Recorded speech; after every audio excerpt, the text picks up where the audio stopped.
The phone rang at 1:17 a.m. My brother's number lit up the screen. A detective. A man who rarely shook, never stuttered. But tonight, his voice cracked. "I'm reviewing surveillance footage from a homicide downtown, 10 minutes ago." His breath sounded thin, stretched. "Why are you calling me?" Silence. Then a tremor. "Because your wife is the prime suspect. I'm looking at her right now, holding the murder weapon." I laughed, sharp, instinctive. "That's impossible. She's upstairs, asleep."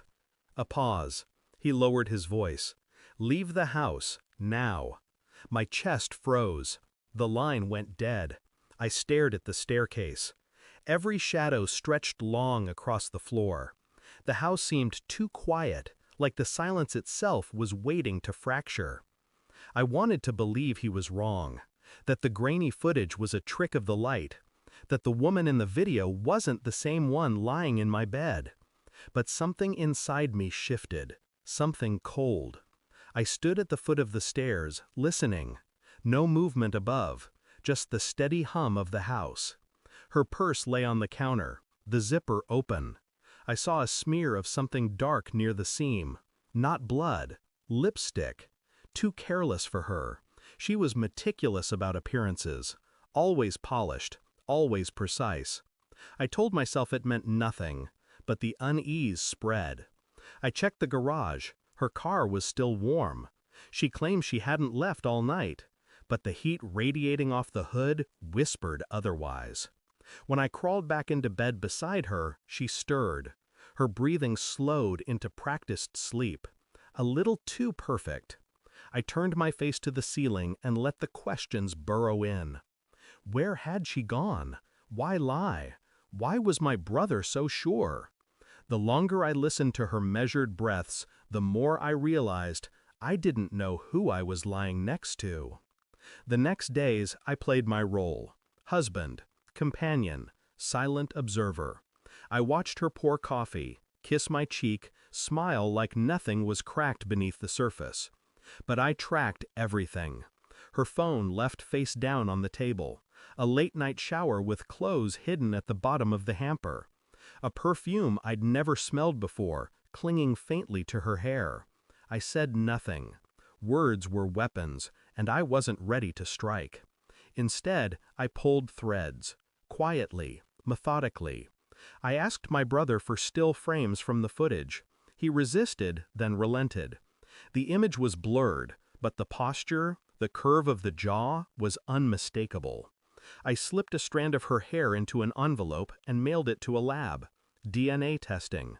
I claimed it was for a genealogy kit. She laughed, didn't suspect a thing. At night, I lay awake, replaying moments I'd ignored. Late calls answered in the bathroom. Excuses dressed as routines. Smiles that no longer reached her eyes. Every piece of evidence whispered the same truth. The woman I loved was not the woman she pretended to be. And still, I stayed quiet, because silence sharpens the blade. The results arrived on a gray Thursday. A plain envelope, unremarkable. But inside, confirmation. DNA on the murder weapon matched her. No margin of doubt. No trick of the light. That night, I placed the envelope on the dining table, sat across from her, said nothing. She picked it up, confused at first. Then her face drained as her eyes scanned the report. Her lips trembled. She opened her mouth to explain, but I only raised my hand. Don't. The silence crushed her. Her mask shattered, leaving only raw fear behind. I felt nothing. No rage, no heartbreak. Just clarity.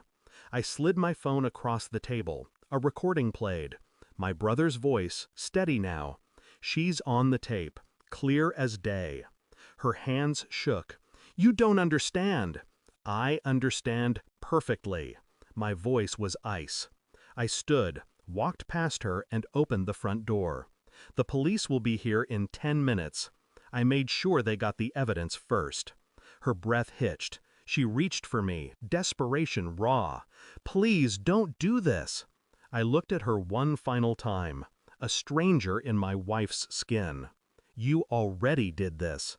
to yourself." And I stepped outside. The night air was sharp, clean. Behind me, I heard her cry out, a sound stripped of control, the sound of someone realizing the game was over.